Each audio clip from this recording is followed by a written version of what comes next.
Well. Okay. Welcome, everybody, to the 185th edition of Speaking of Zane. How about that? March the 27th. We started doing this August the 5th of 2018. Seems like forever ago. How about that? Well, good to have you folks in here, the early birds. That's my cousin Toby. Hey, Toby. Lori's in there. Lori just got home. More about that in a minute. There's my buddy Ken. There's Dan. Both of those guys down in Florida. There's Jim Miller. Hey, Jimbo. There's my Aunt Cindy over in Alabama. Hey, Aunt Cindy. Good to have you in there. Hope all is well. Good to see you. Remind me, Aunt Cindy, which do you have a Montgomery address proper, or are you in one of the outlying communities there? There's Katie up in the wonderful state of Michigan. Now, I have been to Michigan a few times, but I have never been to Michigan to actually visit. We need a Michigan trip. I understand it's beautiful, the lakes and everything, but never. I've been through the airport. I've been driven through, flown through, but have never really experienced Michigan to the fullest in its finest. All right, Aunt Cindy is in Fitzpatrick, Alabama. That makes me want to go to the map and look that up because Fitzpatrick doesn't ring a bell to me, but I know she's in the Montgomery, Alabama, central Alabama area. Matt's in there, husband to Katie. Good to have you all in there. All right. Well, let's see what is going on here. My goodness. Well, a little bit of sad news to start. One of our friends, Lori, a good friend of Lori's, and somebody who often joins us here on Speaking of Zane, Kathy Cobb. Kathy lost her husband, lost her father early this morning. It was 4 o'clock in the morning, I think. And Kathy's father's down in Florida now, and Kathy had gone down there to be with him. And unfortunately, her father, who is over in the age of 90, and Lori, I forget if he's 91 or 92. I forgot, but his name is Ed Burke. And like I mentioned, was in his early 90s. And Mr. Burke was a fellow airman. Mr. Burke flew as a gunner. He would say his position on the B-29 bomber was fire control. And he showed me on a nice picture of a B-29 exactly where he would be stationed. And Mr. Burke flew on B-29s as a fire control, and in the early 50s. So this is post World War II. It's in the Korea time frame, and Mr. Burke was flying out of Hunter Air Force Base, Savannah, Georgia, where he met his bride, who was a Savannah native, and she passed a few years ago, Kathy's mother. But I didn't know Mr. Burke that long,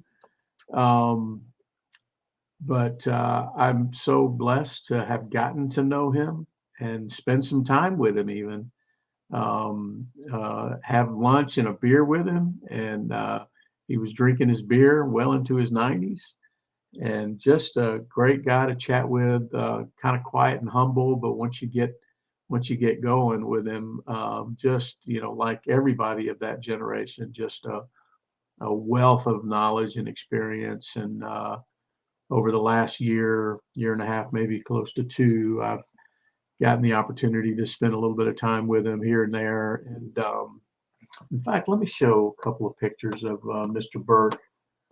I think so highly of him here. Let me see where I place those real quick.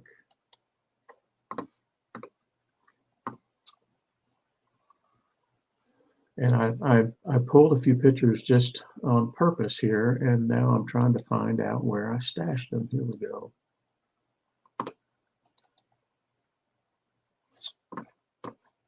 There we go. Let's see.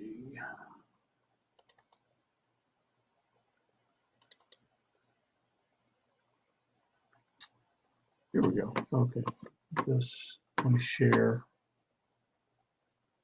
Just the most humble guy. He just decided to move from gosh, Lori, where was he living? The D.C. area, maybe. I don't know if it was Maryland or Virginia, but decided to move from there.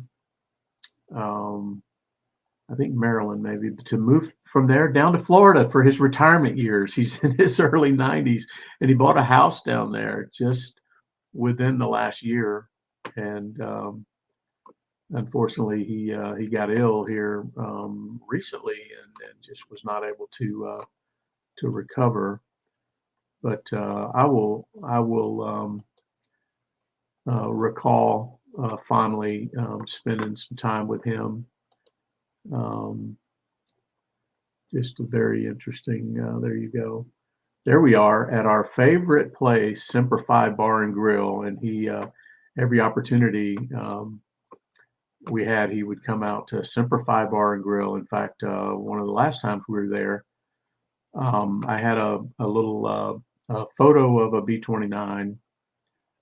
Uh-oh, my computer says it's getting, let's see. Okay, so it's not going to start. Okay, I'm getting a message on my screen from my corporate administrator about a reboot. Okay, that's not going to happen for a while. Okay, I'm glad. Okay, so there's Mr. Burke, and we're at Semper Fi Bar and Grill, one of our favorite places. And like I mentioned, one of our last times there, I had got a photo of a B-29 for him and had him sign the B-29 photo, framed it, and we had him hang it up there in Semper Fi Bar and Grill. So Mr. Ed's memory will forever be in memoriam there at Semper Fi Bar and Grill. There's Ralph, the owner, retired Marine, and he has an entire Air Force section. He's got a section for every branch, of course. Most of it is Marine memorabilia, but he's got an Air Force section, and that's where Mr. Ed's picture of the B-29 will hang there. So that was a good day there when we got to meet Ralph. And there he is, Mr. Burke, with that smile. And I'm not sure where he is there, but he is wearing a B-29 ball cap there, which I understand that once he got that ball cap, he just wore it every day.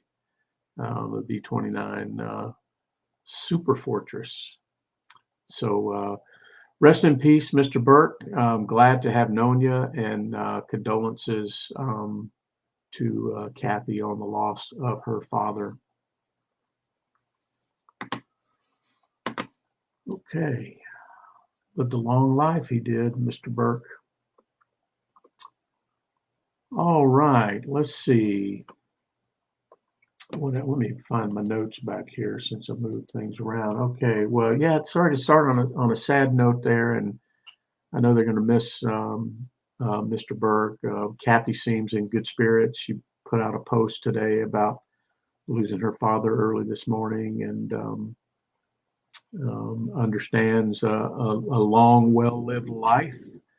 And it's hard to mourn a long-lived, productive life when you think about where they're at now, and you think about the legacy that they left, and you really can't help. And it seems like Kathy has taken the attitude of really celebrating the life of her father, Mr. Burke. Okay, well, let's see. How about happy birthday to Lori and I's oldest grandchild and Zane's son, Colton. He's 10 years old today. Oh my goodness, it has been a fast decade, he was he was our first grandchild. And wow, what an amazing experience when that little fella came along. And he's just the brightest young man. He's so, um, I don't know, he's just so respectful and just what a great young man Colton Pierce is. And Lori, I heard Lori talking to him on the phone this morning, and I'm going to give him a little. I'm going to give him a call or a text here as soon as we're done. But I know they had some things planned for today. But happy birthday, Colton! Man, what an amazing little boy he is, and a big brother, a little brother. He's got two older stepbrothers, or no, one older stepbrother. He's the second in line age-wise. But happy birthday, Colton.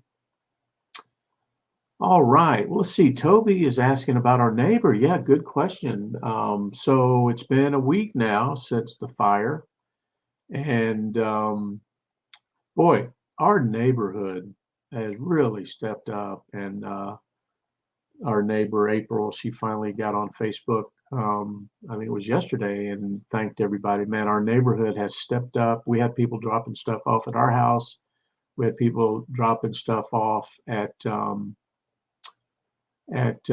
house where they're staying, the La Rocas, and they've gotten gift cards, and their immediate needs have been met: clothing and food and accommodation. And our neighborhood is just incredible, and so they're in a great position as far as that goes. And now, they've got a couple of different parallel tracks going. Of course, the evaluation of the house and what it's, the insurance and, what it's going to take to rebuild the house. Is it just going to be gutted, or does it have to come down? I don't know. I don't know if they know yet, but the first few days there was no activity whatsoever. I mean, they were, I'm sure, devastated, and it takes a while to spin things up from an insurance perspective and all that. But finally, during about the middle of the week, we saw some activity over there, and there were some people over there with clipboards. I guess you just assume insurance. And I saw Mike and April over there yesterday for a little bit, and today, and it's like they've got a few. They're able to get a few items here and there, and the biggest thing is to get to get all that settled and understand what the path forward is. That's one thing, and then, like Lori puts in the chat there, finding a place to rent. There's just no inventory, especially if you're looking for a certain level of accommodation and you're looking in a certain area. And it's just very slim at the moment. So fortunately, they have their friends there that they're able to stay with. But it's, the two parents, the two boys. One boy is at Georgia Southern, but two boys, and then three dogs. The dog is fine, by the way. Deke is the dog's name, and Deke came home Monday or Tuesday after spending a few days on oxygen. But I heard from Melinda. Melinda is the lady where they're staying. She also has a son at Georgia Southern. In fact, they roomed together, and so we made friends when I told her about our daughter Charlotte going to Southern. But yeah, so they so now the biggest thing is to find a place to live, so they don't have to stay with the La Rocas the whole time, and then get their house squared away. So we'll see what happens here. But yeah, keep them in mind. Can you imagine every day that goes by? It's like their whole world was just turned upside down, and just incredible. But they have had a lot of people praying for them and reaching out to them, and our neighborhood's been absolutely phenomenal.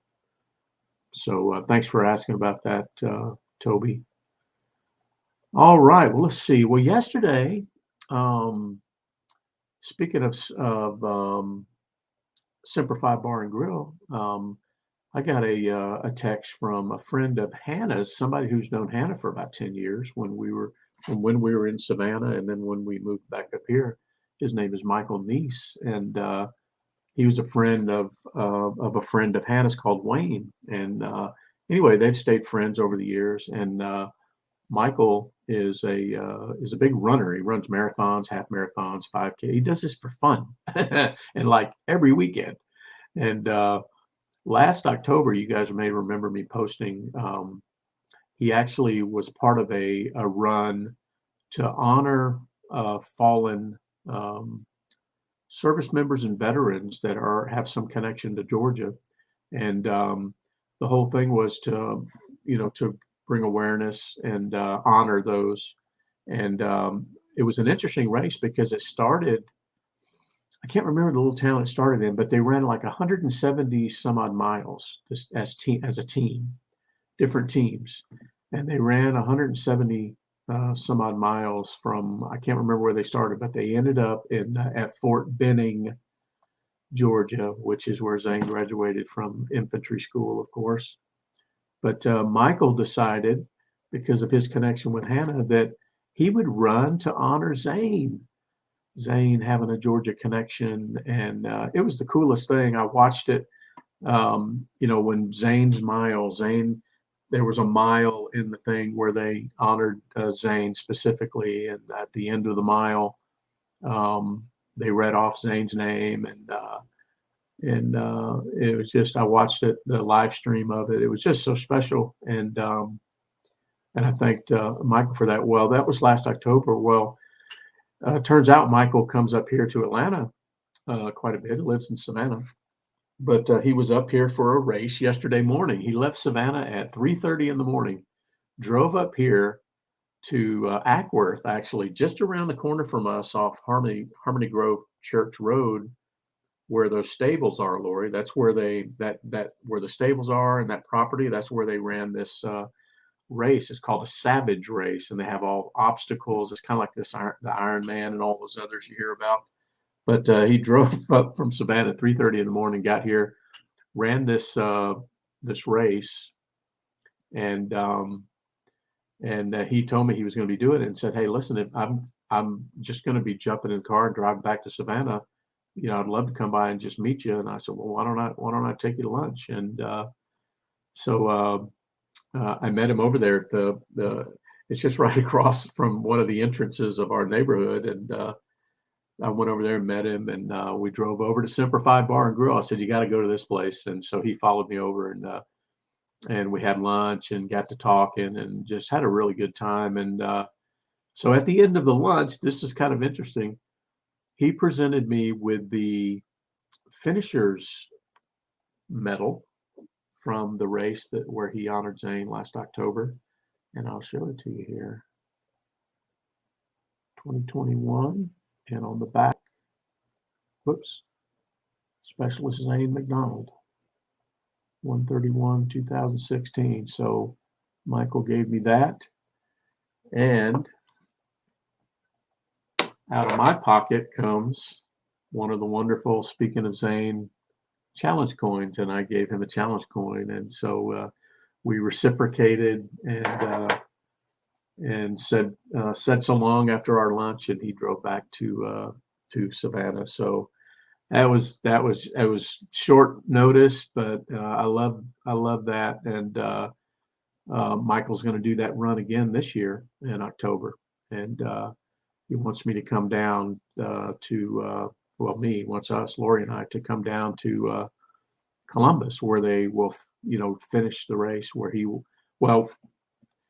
wherever they have Zane's mile in there. And anyway, it was really great to meet him. And it's just this whole thing about speaking his name and everything. And as long as people continue to remember him, well, you know what, Ken, I'm thinking about doing it, brother. I could run a mile. I'm walking 2 to 3 miles every day now. You can probably see I'm slimmed down a little bit. I'm at 30 pounds weight loss. I was stuck at 23 pounds, 23-ish for a bit. And I'm like, okay, I'm doing the same thing. I'm not doing anything different. Why am I stuck here? I started walking 2 miles every afternoon, and that got me off the hump. And I hit 30 pounds lost on my Saturday morning weigh-in. So So, hey, I might do that, Ken. I might run that mile anyway. I'm not going to run the 172. You can guarantee that. No, not the whole enchilada. No, I'll run the I'll run the Zane mile. But this old man's almost 60. Are you kidding me? Uh, I'm not gonna run 172 miles, but I'll run the mile. In fact, that'd give me kind of something to shoot for, wouldn't it, Ken? Shed a few more pounds and crank the walking up to a trot, and I'll be good to go, I think. Good stuff. Anyway, Michael, if you're watching, listening, thank you. Great to meet you, and thank you for what you do, honoring veterans and everything, and all the different races that he ran the New York Marathon this last year. He's run the Marine Corps Marathon. Just a running fool, I tell you what. I don't know what's wrong with him, but love it, love it. Okay, well, Dan, you know what? Boy, I don't know if I could ever get back in that flight suit. Uh, oh man, that seems like a lofty goal. But I tell you what, if I keep losing it the way I am, maybe there's a chance. We'll see. All right, Lori says Rhonda's in there. Hey, Rhonda. I can't see everybody as they join, but if you post something, I can see. If you post something in the chat, I can see. But hey, Rhonda and Lori just got home. They went to the Leanne Morgan show at the Cobb Energy Center. There's Rhonda. Hey, Rhonda. And if you don't know who Leanne Morgan is, you need to look her up. Look up Leanne Morgan on Facebook. She is as country as they come. She's from Knoxville, Tennessee, and she's about our age, maybe a couple years younger. But like most good comedy, it's all about life. All of her comedy is about family life, and like most good humor, it's real stuff, and she is absolutely hilarious. Well, Lori and Rhonda went to the Leanne Morgan show today, and they said they had a wonderful time, and I'm glad they did. It was a 4 o'clock afternoon show, and I think Leanne did another one at 7. She had two. But she's just awesome.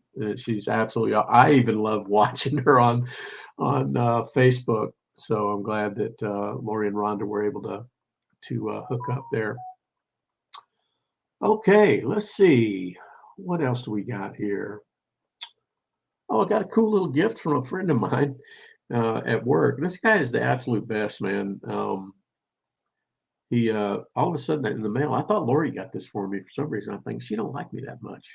But my buddy Jeff saw this coffee mug, and he knew he just had to get it for me. But you could see there, aviation related, of course. But just a good friend, that guy Jeff Klein. He's been spending a little time down here in Georgia.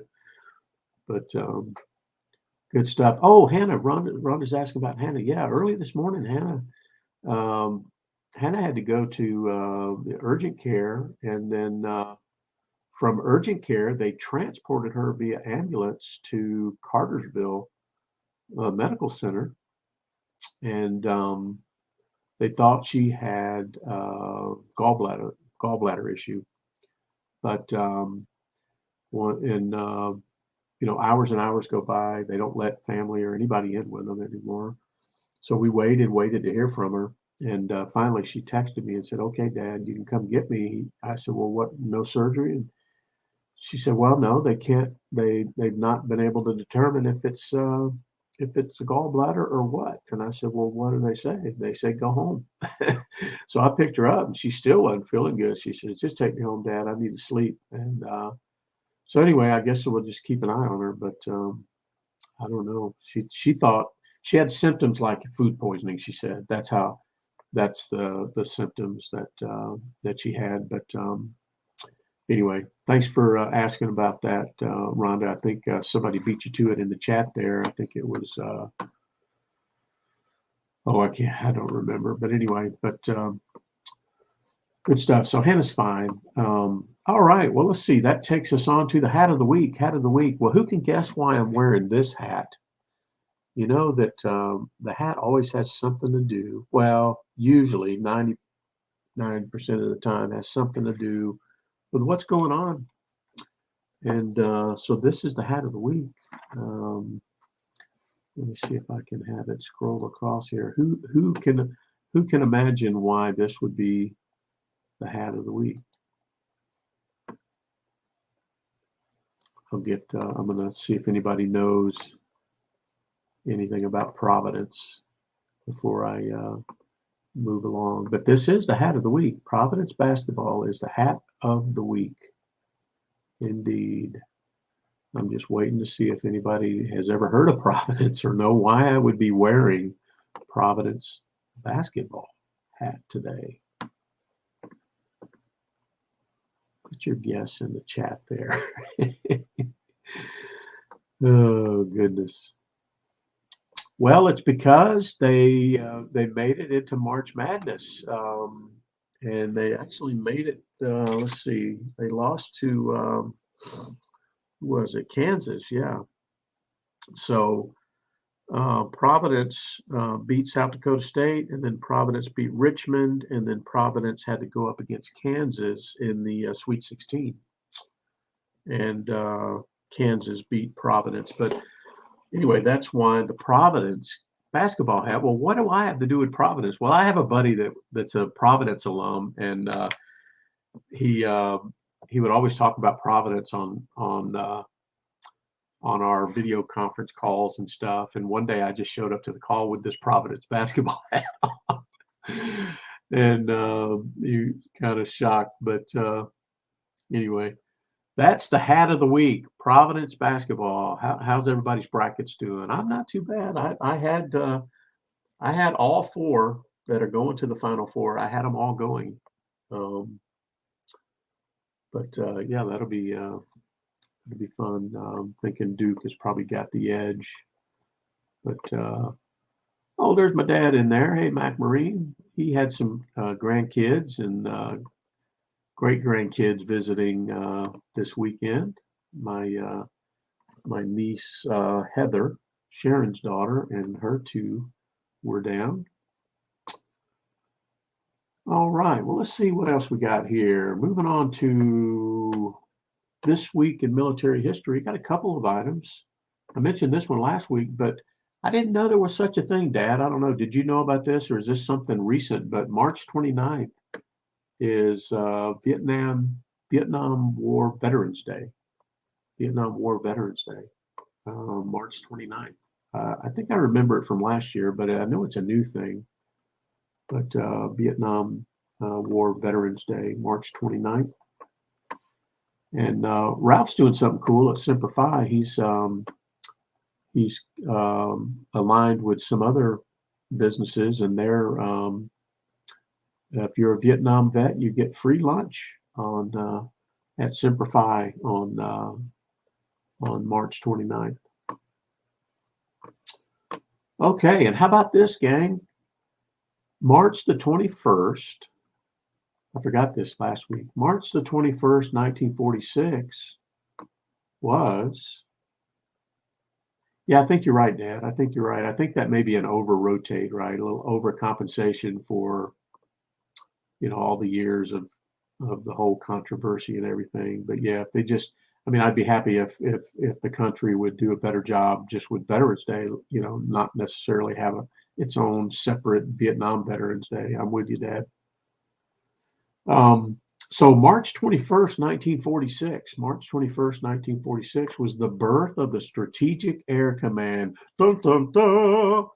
SAC, Strategic Air Command, proud to have served in the Strategic Air Command, as well as many of you on this on the session today. But March 21st, 1946 was the birth of Strategic Air Command, and you'll see the life of the Strategic Air Command says 1947 to 1992. But somewhere there was a reason why 1946. Anyway, birth of Strategic Air Command, and I'm proud to have been part of that command and was at the decommissioning of that command in the E4 hangar when it decommissioned in 1992. It was supposed to be outside, but it was raining, it was wet, and they did it inside the E4 hangar, right there where the pack shop was. So I got to see that handover from SAC to Strategic Command. I think it was called, wasn't it, didn't it, guys? Anyway, long live SAC. Wow, what a command that was, especially you know, being ready, multifaceted deterrent to part of the nuclear triad, of course. Cold War stalwart Strategic Air Command with our missiles, our ICBMs, and our bomber fleets, making up two legs of the triad, and just an amazing history. Yes, Lori, it's a good movie too. Amazing history of Strategic Air Command. Wow, what an honor. Think about it. We were part of that, guys, and it's just give me goosebumps, looking back and just thinking about what were a part of then. Okay, let's see. Well, let's move on to our Veteran Cemetery Challenge. We had some visits this week.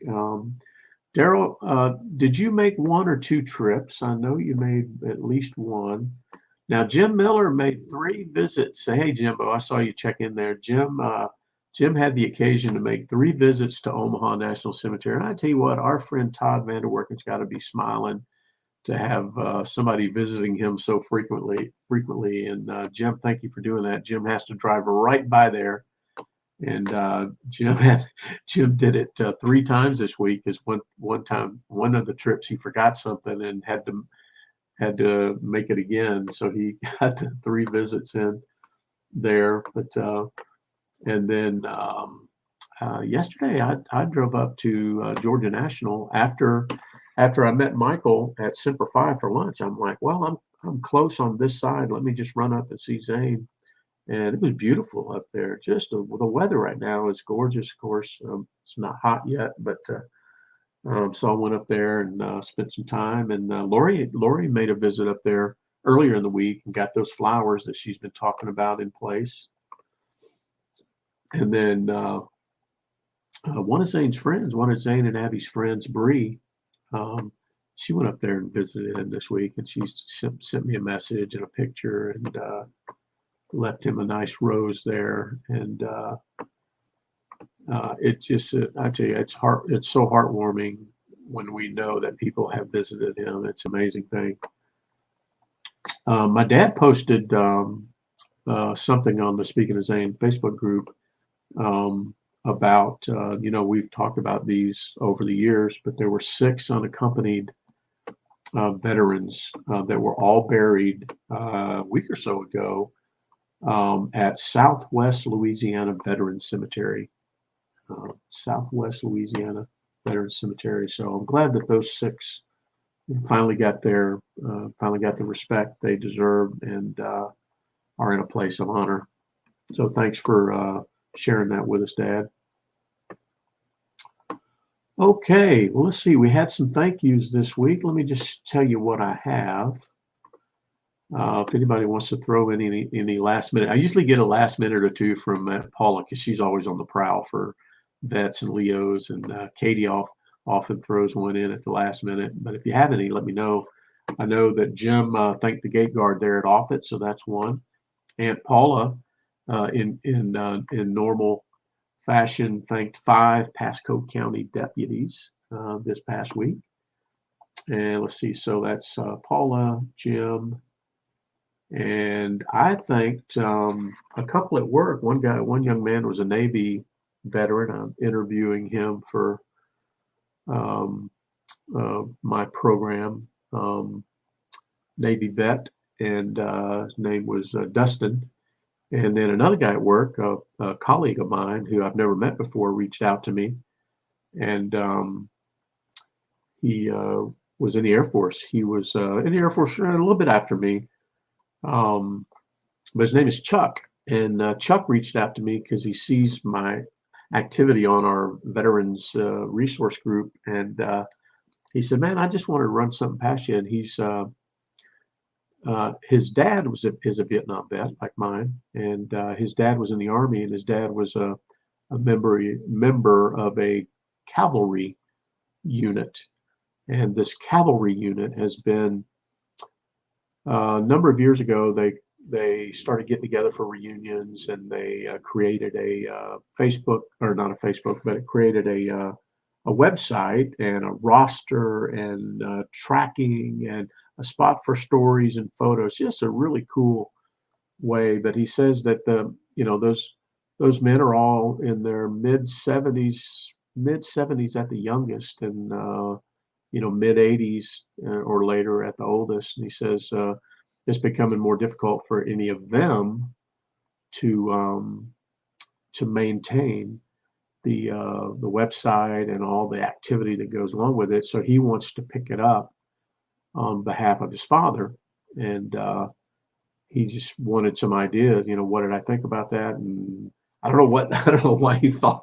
I don't know why he would think that my opinion matters, but I did give him some really good ideas on things I've seen with other things. And anyway, it was a good conversation. But I met him, and turns out he was Air Force, and he served at Shemya, Alaska.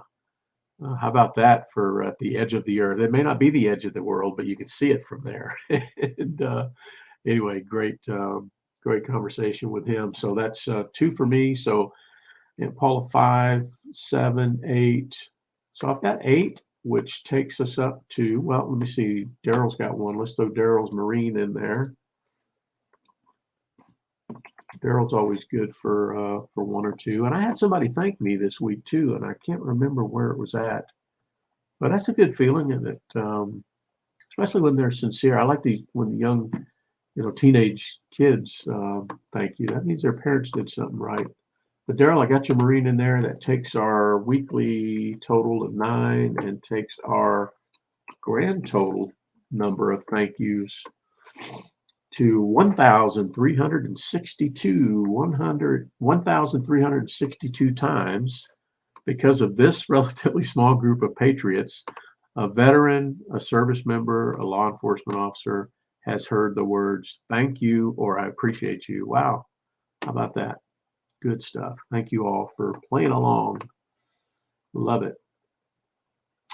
Well, really nothing in the organizations category. I mentioned that race that Michael runs in October. We'll tell everybody about that, and especially if I run in it October, I got a while. We've got another race coming up before that, the 5K that Aaron Bartle organizes, the Running to Honor 5K. We'll do that again this year. It's going to be hotter than the Dickens on July 31st. I think Aaron picked this year. That's not bad in Michigan, but here in Georgia, oh my gosh. But we'll probably do it at our normal place there over in Woodstock. It's a flat trail, the Noonday Creek Trail. So who knows? I might be in shape, Ken, to run that one when the time comes. But good stuff. Good stuff. All right. Well, let's see. Matt, I wanted to ask how your buddy Jason is doing with his GBS, and just check in on him. If you guys know anything about his condition, how his condition's going, and how he's doing, you can let us know on one Sunday night. Would love to hear about him. I know that he had the opportunity to talk with our very own Steve Shirley, which was he had to be blessed to talk to Steve for sure. All right, well, let's see. Last week, we're coming to the end tonight, but last week we mentioned the loss of the 4 Marines in Norway when their CD-22 Osprey crashed, and we didn't have the names of the victims at the time, but we do now. And we'll read them It's solemn. We'll read them in honor of those men who gave their lives in service of their country. We say it a lot. You know, combat is dangerous by definition, but so is preparing for it. And these Marines were up in Norway, you know, doing an exercise that the Marines do up there pretty much every year. And unfortunately, were victims of a crash. And those Marines are Captain Matthew Tomowitz, 27 years old, Fort Wayne, Indiana, one of the pilots.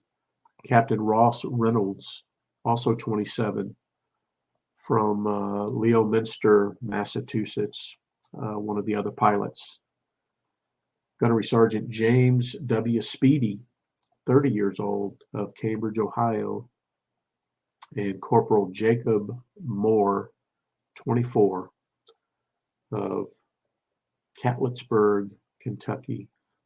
All these warriors less than 30 years old, flying these technically advanced multi-million-dollar machines and preparing to, you know, take the fight to the enemy and whenever they're asked.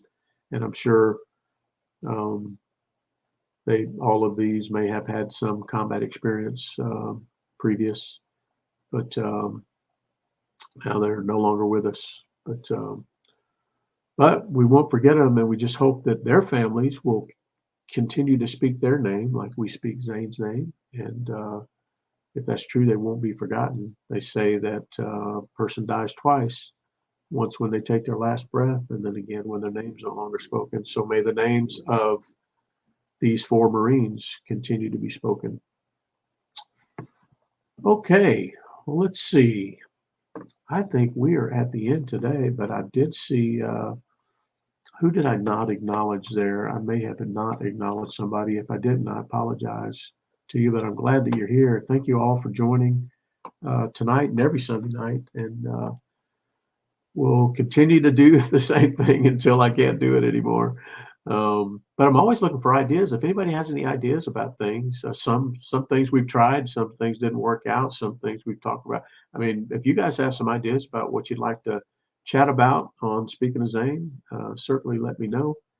And we'll certainly entertain that. Would love to hear from more folks about a variety of things. So,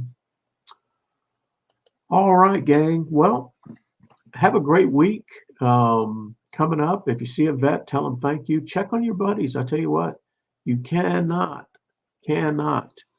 overestimate the value of checking in on your buddies or the value of being checked on.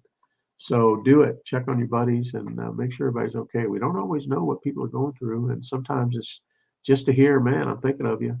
Yeah, that could change someone's life. We may never know it, but something that simple could change someone's life. So, all right, folks, God bless you, and we'll look forward to seeing you guys next Sunday night for Speaking of Zane.